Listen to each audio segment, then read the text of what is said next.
Trending at pinag-uusapan ngayon sa social media ang isang post kung saan ay nakasama nga ng ating Chinite princess na si Kim Chu, ang ate twinkle niya at ang family nito. Dito nga ay makikita rin natin na hawak o buhat ni Kimi ang kanyang pamangkin. Kinagiliwan nga ito ng mga netizens at samot-sari nga ang naging reaksyon nila patungkol dito. Bagay na maging mommy. Sana Kim, bago ka mag-40, mag-anak ka na. Mahirap na kasi pag masyado ng late. Excited kami kung sino mapang-asawa mo balang araw.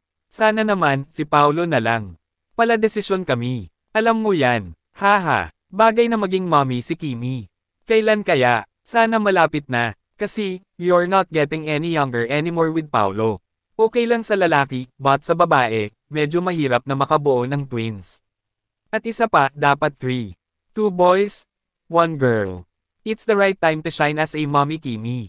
Practice makes perfect. Soonest, Mom Kimi. Kim Chu, wifey muna to Michael Paulo Avellino.